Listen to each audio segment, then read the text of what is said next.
kwamba kama mnavyofahamu tarehe 29 Julai 2026 Chama cha Mapinduzi ilikuwa na kikao maalum cha Halmashauri Kuu ya Taifa.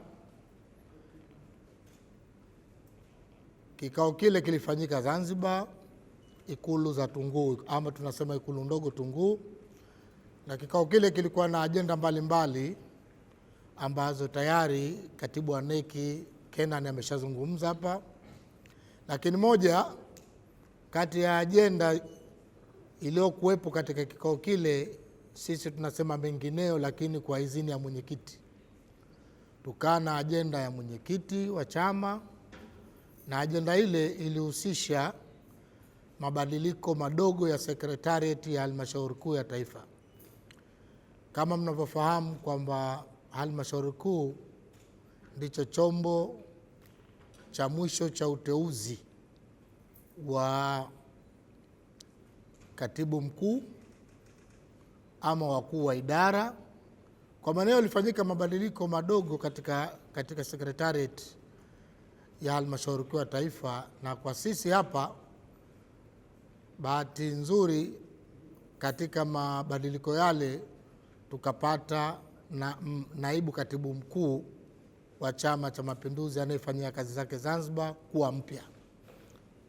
Bara wamepata, sitaki kuzungumzia kwa upande wa bara na kusudia hapa. Kwa mujibu wa utamaduni wa Chama cha Mapinduzi kwamba tunapokuwa na katibu mkuu mpya huwa tunafanya mapokezi, kwa maana ya katibu mkuu ambaye inakuwa ni kiongozi wa sekretarieti ya Chama cha Mapinduzi, huwa tunawapokea Dodoma makao makuu ya chama, huwa tunawapokea ofisi ndogo Lumumba, na hapa ofisi kuu ya chama Kiswandui. Na kwa kuwa kwa muundo wa chama tuna manaibu wawili, tuna naibu mmoja anafanyia kazi zake bara, mmoja anafanyia kazi zake Zanzibar.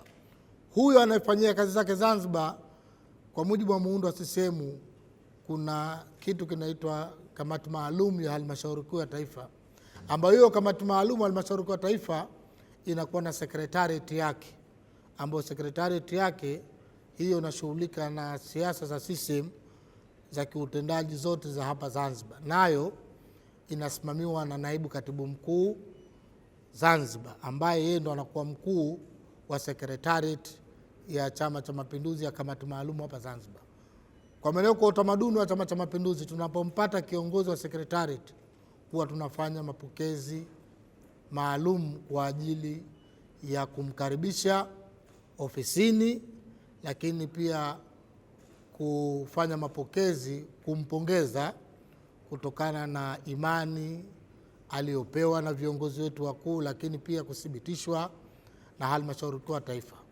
Kwa maana nimekuleteni hapa makususi kwamba tunatarajia kesho kutwa tutakuwa na mapokezi, itakuwa tarehe 5, tutakuwa na mapokezi ya naibu katibu mkuu ndugu Abdi Mahmud Abdi hapa Zanzibar, na utaratibu wake utakuwa kama ifuatavyo. Tunatarajia kwamba naibu katibu mkuu ataondokea ofisi za Umoja wa Vijana hapo Maisara, na ataambatana na wana CCM mbalimbali na makundi mbalimbali.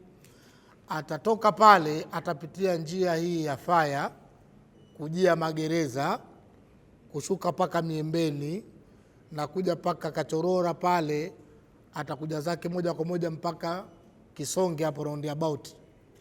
Pale naibu katibu mkuu atashuka huko kote, atatembea na gari iliyokuwa ya wazi.